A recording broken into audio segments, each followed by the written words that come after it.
Hello, I'm LaWanna Bradford. Welcome to another edition of Choose to Challenge Mindset Alchemy on E360 TV. I'm excited because my co-host, Constance, Connie Wills, and I are going to dig in a little deep about how to assess your environment. So when we're talking about mental wellness, stability, just a healthy environment, sometimes we have to be willing to set boundaries.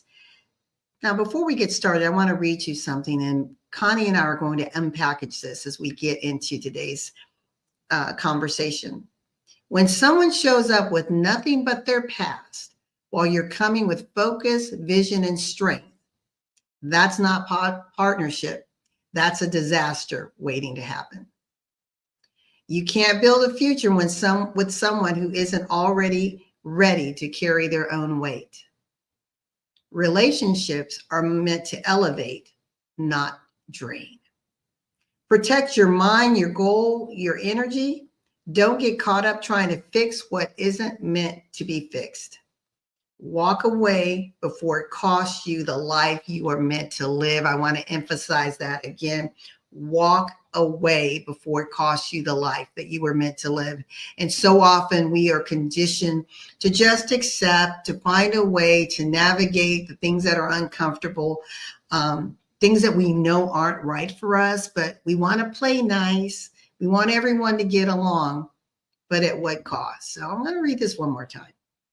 And you want to make sure that you have the ability, the strength, and the clarity of mind to walk away before it costs you the life you were meant to live. We'll be right back with another edition of Mindset Alchemy.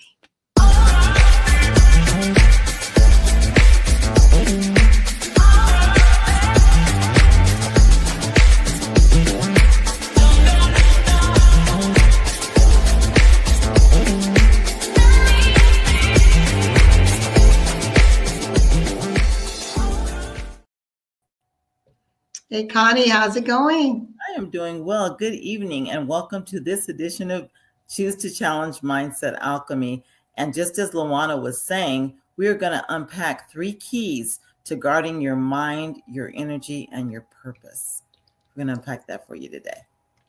Well, you want to get started? Absolutely. So we're going to go ahead, and I'm going to talk about the first one, the 3 keys to unpacking the 3 keys to guarding your mind, energy, and purpose. And I want to start with recognizing one-sided relationships. And many of us, Connie, I'm sorry. Can we just do a quick honor? So, I see you in your pink. I'm in my pink.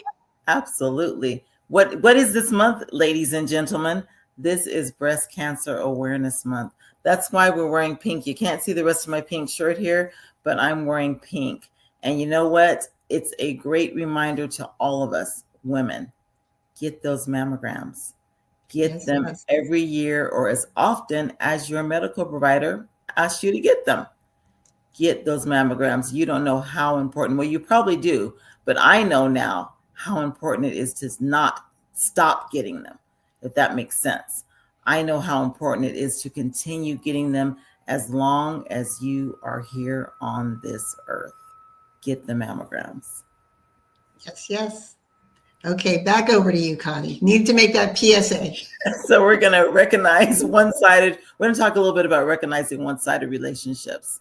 And I'm going to talk about from the family, friendship, that angle. I'm going to just go in there just a wee bit. And what I want to say is, or what I want to ask is, how many of you do have one-sided relationships, or you remember, think about it for a second.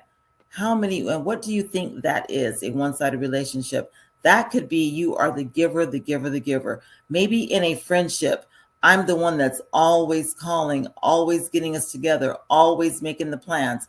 That's something simple, but it actually is a one-sided relationship. Family relationships, are you the one that's always making sure things are done? Are you the one that's making sure the family dinners happen? Are you the one that is making sure your elderly family member is maybe taken care of? Are you the one, and you find yourself doing that and you don't really think about it? And you have other members in your family that are capable of doing so. They're capable of doing exactly what you are.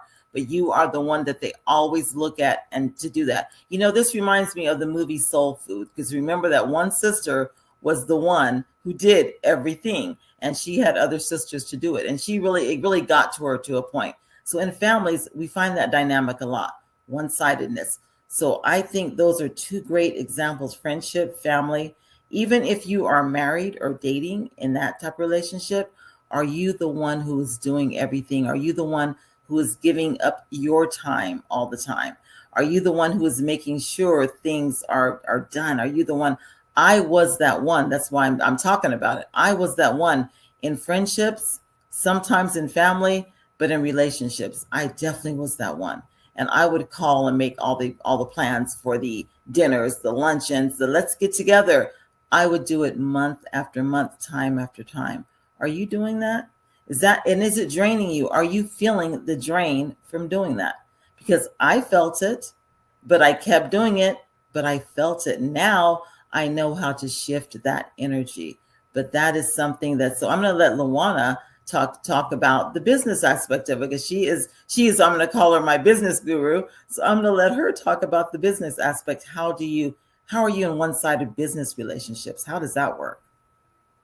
Yeah, I think everything that you said, Connie, is spot on. And we have to, with anything in life and in business, is establish those rules of engagement, AKA boundaries, right? What's acceptable, what's not? How do we want to engage and relate to other people? What are the roles? What are the responsibilities? What are we agreeing to?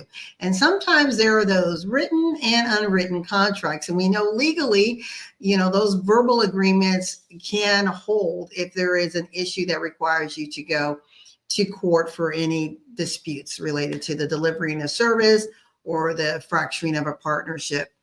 And I think for me in the past, the one thing that has always challenged me is when you have a partnership where there's an intention that we're going toward a certain path, right? We have a certain vision and objective. And then you look around, but you're the one carrying all the weight. You're doing the follow-up, the follow-through. You're doing the design and development. You're doing the market and research. It's like, and the other person is just sitting there riding on your coattails with their hands out wondering, when am I getting paid? Or when am I getting my part of the commission? And so I think the one thing is we're talking about how to recognize that and to guard that is on the business side, take the time to put things in writing and review it on a regular basis. Are we still on the same page? Have we splintered in some way? Is there a way we can come back and bridge this and mend this? If someone isn't upholding their end, well, what are the consequences to that? How do we make sure that each other is accountable and responsible to what we say is important? Because on the business side, Connie, I think the worst thing is when you are doing all the heavy lifting, but then the reward is here. And I want to give an example. My nephew just started, he's in college, and this summer he started his business, a pressure washing company, along with some other, small handyman services that they provide. And there's 3 of them. And the company's called the Three Amigos. And they did great this year, right? But they are learning business. But their business model, I felt, had some risk to it. Not that it was a bad model, but because it was like, hey, whatever we get, we put into a pot and then we divide it. Well, that works if everyone's effort is equal, right, Connie? But when it's not, that's when some friction and dissension can happen. Well, my job was bigger. I worked more hours. I worked 10 and you only worked 2, but we're sharing equally. Well, their mindset was ultimately it was going to all wash out in the end. And perhaps it did. I never went back and asked them. But more often than not, if it's lopsided in your roles and your responsibilities, it is going to result in some bitterness, some animosity, and perhaps even fracturing of that business relationship. Back to you, Connie. That is some good information, because that, even though LaWanna talked about the business side of it, it still translates into your personal relationships as well. It translates very, very, very seamlessly translates back into that family, relationships, friendships, that zone. It translates. Let's talk about, now that we've talked about being aware of being in lopsided relationships, let's talk about how to protect your energy when you find yourself in a lopsided relationship. How do we protect our energy so that it doesn't drain us? What do we do? How we need to spend our energy like it's currency. We need to spend our energy. Look at your energy like it's money, like it's currency. Don't you want to return for the money you spend? So how do we protect that in a lopsided relationship? How do we do that? The first thing I'm thinking about is setting boundaries. I think boundaries are paramount. From someone who did not know how to set boundaries at all in her life, probably for the last 40 years or so, maybe, boundaries are paramount to any kind of relationship. They're paramount to protecting your energy in a relationship. They're paramount to that. You know, my peace is non-negotiable. Sorry. My energy is sacred. I need to set boundaries. So if setting the boundary means saying no, and that is one of the strongest words ever. And sometimes with certain people, it's hard to say no, right? It's hard to say no without an explanation behind it. It's hard to say, well, do you want to do this? No. Well, why not? Well, because I have this and this and this going on. That's not protecting your energy. When you say no, it's a no. I don't want to do it. You might want to follow up with no. And when they ask, well, why don't you want to do this? You've done it before. I don't want to do it. And you can leave it right there. Your energy is protected. Your boundary is set up. LaWanna, tell me a little bit how you do this on the business side. Yeah, I will do that just as soon as we come back from a message from our sponsor, Unity in Service. Join us for Entrepreneurs Living the Dream 2025 conference on October 18th at the Doubletree Hotel in Atlanta, 8:30 a.m. to 6 o'clock p.m. Eastern Standard Time. Hosted by Dr. Patricia Rogers, CEO of Unity in Service and the Dynamic Visibility Team. Vendors, panelists, and speakers, this event is your opportunity to elevate your brand. Secure your seat at speakersconference2025.eventbrite.com. See you at the conference. So we're talking about energy. So on the business side, that sounds a little woo-woo, right? It's like, we're bottom line, we're customer market focused, we're staff engagement, workforce development, and now we're like, how does energy fit in it? Well, everything's energy, right? So when we think about, let's just look at our staff. If someone comes in with maybe they didn't meet a deadline, or they're not performing at their peak, and it's impacting the team. So now other people are having to pick up where an individual is slacking. Well, what do you think that's going to do to the energy? It's going to affect it. It's going to shift it. There's going to be feelings of hostility, right? There's going to be division on the team. There's a great book by John Gordon entitled The Energy Bus. And it's a story of George. And George had all these issues happening in his life, like most people do. But he was taking that toxic, negative mindset into the workplace. And it ended up just infecting the workplace where people actually didn't even want to work with him. They were hoping to get assigned to another team. And he had a major initiative that required all of his team members.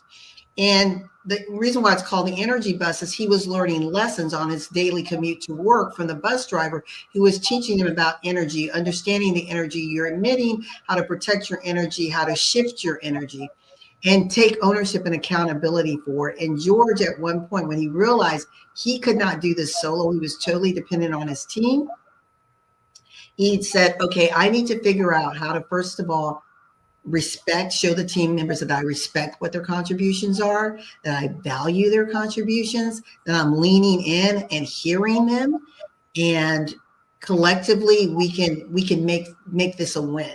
So he had to resell the vision, how they work together, create an opportunity where he could praise and acknowledge individuals. in order for him to establish a feeling or a platform of trust. And from there, the energy slowly started to shift. It wasn't we do one thing and suddenly everyone's like, oh, I've got the greatest boss since sliced bread. It's like, no, everyone thought he was a jerk because he was. And so that's one example that in business really assess how are you showing up and how is that translating to your team. And one person said something, Connie, which I totally believe in. They said that people don't quit jobs. They quit their bosses or employers. And that's something for those of you who are in a position of supervisory leadership and you have a level of growing dissatisfaction among your employees, your workforce. Take a look at yourself. Look in the mirror. What could you be doing better? Don't just point the fingers and think the bad apple is among your staff. Maybe you're the rotten apple in the bunch. Connie. That was profound. That was profound. Maybe I'm the rotten apple. Maybe I need to change myself instead of blaming everybody else. And the other point I really picked up is we cannot do it alone. You need that team. We weren't put here to do it alone. We can't do it alone. Wow. The final key I want to talk about is if you find yourself in these lopsided relationships or you are just giving too much, what do you do? If you can't fix it, walk away. How hard is that? That can be the hardest part. And with a family member or a friendship or a romantic partner, walk away. How do we walk away? How do we come to grips with that?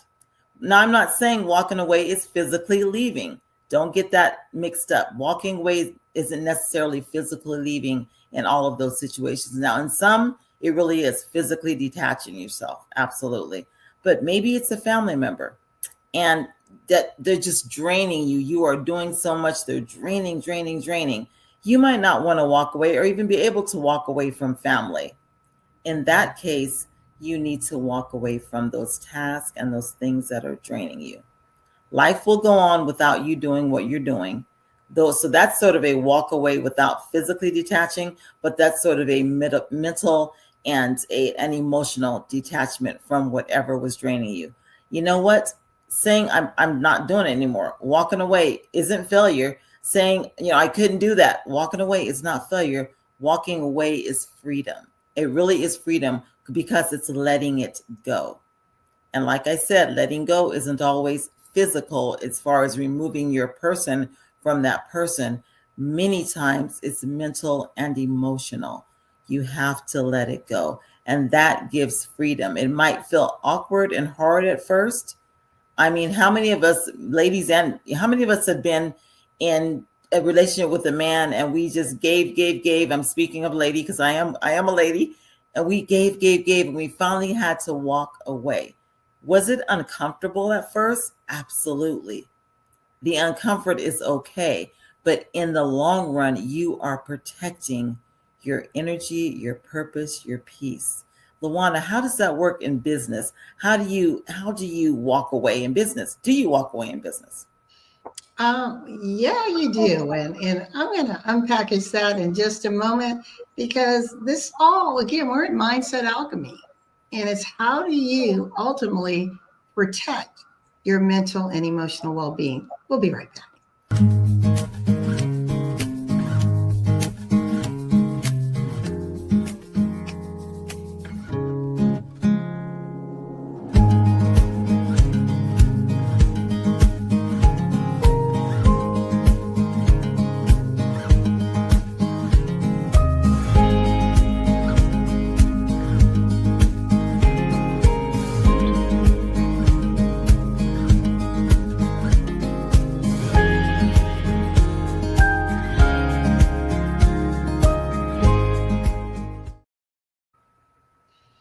So your question was, what do we do? Do we walk away from the job? And there's what I like to call the corporate gotcha, where we may be in a situation that we just can't just pick up and say, take this job and you know what you can do with it, right?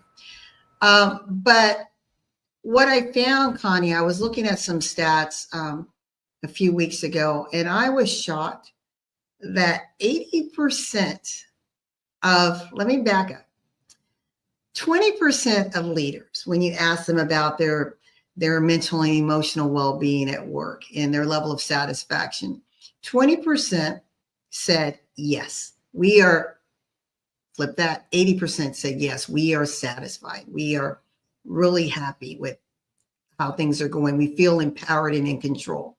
But only 20% of staff level and middle management said that they were satisfied. Now, do you see the gross imbalance? You have 20% leadership, 80% leadership, yay, life is great. And 20% over here of those that are doing the work who are necessary for the success of a company are saying, I'm not happy at all. In fact, of those numbers who aren't happy, 60% are looking for opportunities to leave. But many of them feel like they are caught in this corporate gotcha. They just can't. Maybe they're the primary breadwinner and just simply walking away isn't as easy as they would like. So there has to be a strategy in what they do. But when it comes to your mental and emotional well-being, we need to not add stress to our plates, wondering how am I going to keep a roof over my head and feed my kids. But there's only one you. And if you are mentally pushed to a space of duress and unrest, it's going to impact you physically, emotionally, and you won't be able to show up and perform for those who you care for the most. And sometimes it takes that hard line in the sand to say, I'm done. I'm not going to be disrespected or not be considered for the work that I'm doing or passed over and over again for promotion. There's a lot of conversation that's happening around in the world, especially now here in the US. This is where we Connie and I currently are, with things that have been taken off the plate, opportunities to equal and level the playing field are being stripped away. And now what? It's not about placing people in positions that they don't qualify for, but it's at least allowing the door to be open so that I can be considered. Whereas before that door was closed and now it's being closed again. So when you're looking at situations like that, you may have to say, this company was good, but now their value systems don't even align with mine anymore. They don't believe in equity. They don't believe in ensuring that women have work-life balance. They don't have policies to protect women when they're needing to take extensive leave. So there's so many things that we can look at and evaluate and weigh what's most important to us. And I say all of this to make this very important statement is you have to count the cost in your life when it comes to you in the workplace. You have to evaluate it. And you have to say, where does the risk lie? And is it worth the risk? Because if the greater risk is your mental and emotional well-being, which can ultimately drive your physical well-being, if that's the risk, then I don't think it's worth the cost. Back to you, Connie.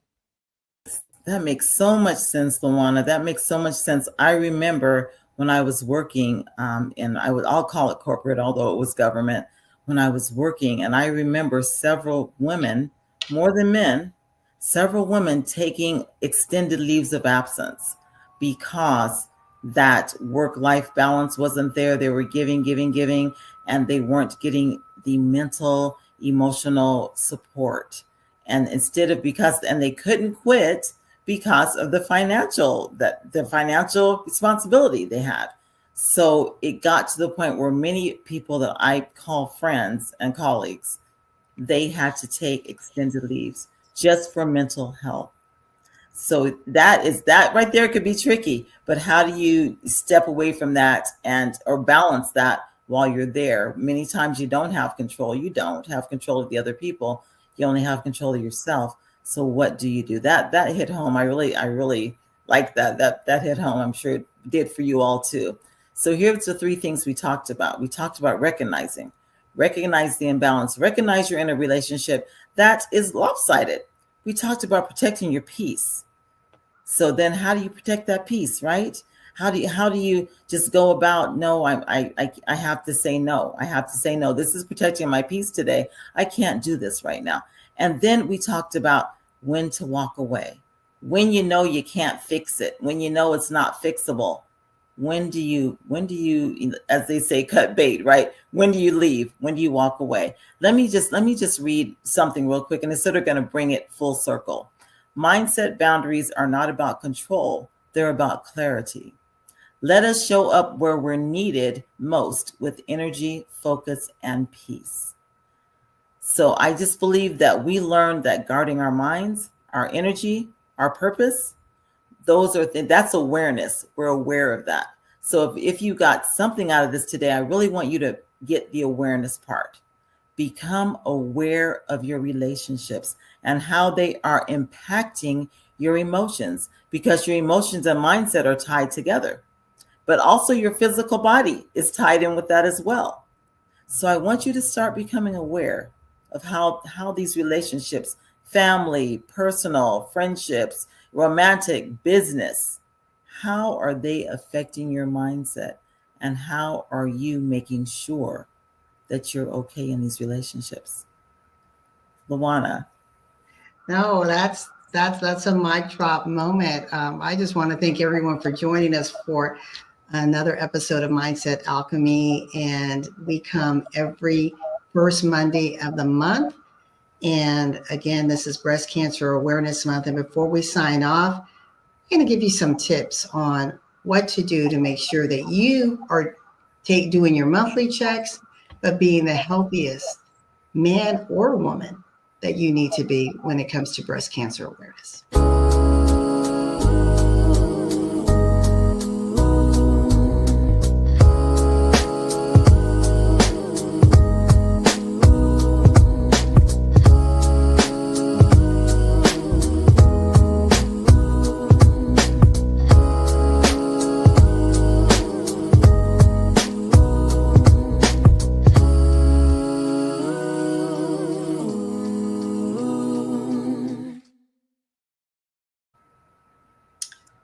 Again, thank you so much for joining us.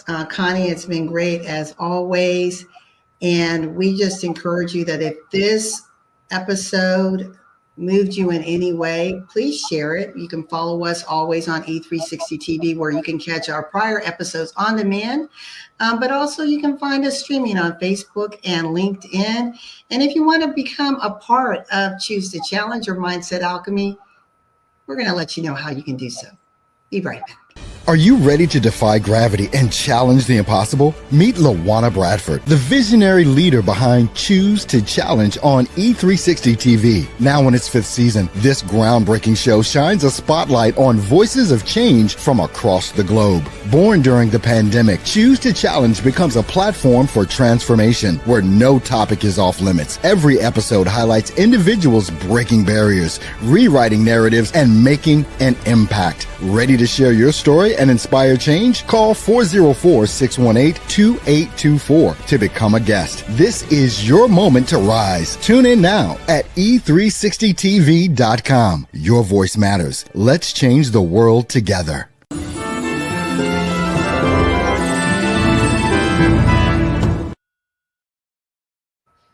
All right, Connie. Well, we will see you all next week. Yes. Remember, get your mammograms, self-checks, spread the word, and we look forward to seeing you next month for another episode of Mindset Alchemy and Choose to Challenge. We'll be back next week at 6 p.m. Eastern. Be safe, be well. Bye, everyone. See you soon.